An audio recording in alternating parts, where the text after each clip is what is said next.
नमस्कार सबैजनालाई take learn here YouTube च्यानलमा सबैजनालाई स्वागत गर्न चाहन्छु। एकदमै ठूलो खबर यहाँ आएको छ। नेपाल टेलिकमको सर्भर ह्याक भएको छ। तपाईले सही सुन्दै हुनुहुन्छ, नेपाल टेलिकमको सर्भर ह्याक भएको छ। यो एकदमै दुःखद खबर हो, किनभने नेपालको यत्रो ठूलो टेलिकम्युनिकेसन कम्पनीको सर्भरै ह्याक भएको छ र सर्भरमा अब सोच्न सक्नुहुन्छ तपाईहरुले कति मान्छेहरुको डाटाहरु रहेको हुन्छ। म तपाईलाई एउटा न्यूज देखाउन चाहन्छु। यहाँ तपाईले हेर्न सक्नुहुन्छ, यो नेपाली टेलिकम.com ले राखेको छ।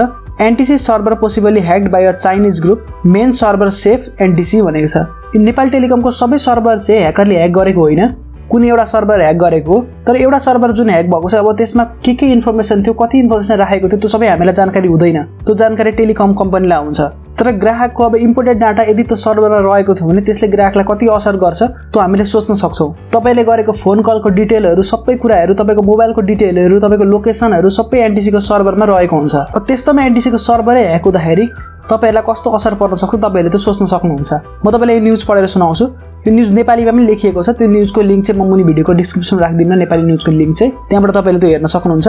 Apparently Chinese hacker gained the access to Oracle Glassfish server operated by NTC and collaborated call data recorded CDR। तपाईले हेर्न सक्नुहुन्छ, कल डाटा रेकर्डको पनि यहाँनेरि उनीहरुले एक्सेस लिइसकेको छ। एउटा कुरा चाहिँ के डर हुन्छ भने त्यो सर्भरमा रहेको डिटेल चाहिँ उसले अरु आफ्नो साथीहरुलाई, अथवा यहाँनेरि चाइनिज कम्पनी भनेको छ अथवा चाइनिज मान्छे भनेको छ, उनीहरुले आफ्नो अरु चाइनिज साथीहरुलाई, चाइनिज ग्रुपलाई पठाइसकेको छ कि र त्यसबाट के बेनिफिट लिन सक्छन् त चाइनिज ग्रुपले, त्यो कुरा पनि हामीले जान्नुपर्छ।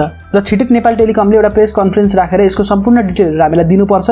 र मेन सर्भर चाहिँ ह्याक भएको रहेन रहेछ। मेन सर्भर ह्याक नभएकोले गर्दाखेरि केही हदसम्म चाहिँ हामी सेफ छौं। तै पनि यहाँनेरि हाम्रो कल रेकर्डहरुको पनि डिटेलहरु लगिसकेको भनेर यहाँ देखाएको छ, कल डाटा रेकर्डहरु। तर टेलिकमले चाहिँ अहिलेसम्म पनि यो क्लेम गरिरहेको छ कल डाटा आर सेफ भनेर। तर 100% हामी स्योर हुन सक्दैनौं, किनभने जुनसुकै कम्पनीले जसको आफ्नो डाटाहरु ह्याक भएको छ उसले आफ्नो बचाउ त गर्न खोज्छ। त्यै पनि यहाँ सुरुमै भनेको छ, हेर्न सक्नुहुन्छ, कल डाटा रेकर्ड भनेर यसरी यो ह्याक भएको भनेर भनेको छ। टेलिकमले कल रेकर्ड सेफ छ भने तापनि हैन, यो न्यूजमा आएको छ। र Chinese group behind the hack भनेर यहाँले सम्पूर्ण कुराहरु लेखिएको छ। र अझै एउटा कुरा के छ भने तपाईले नोटिस गर्नुभएको होला, NTC को अहिले तपाईको नेटवर्कमा प्रब्लम आइराखेको छ। कहिले नेटवर्कै आउँदैन, कहिले कल गर्दा पनि तपाईको कलहरु लाग्दैन र एकदमै एररहरु आइराखेको छ यो NTC को सर्भरमा। त्यो सबैजनाले फेस गर्नु भएको होला।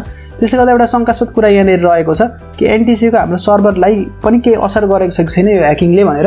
NTC को ह्याकिङको बारेमा अहिले यतिसम्म न्यूज आएको थियो।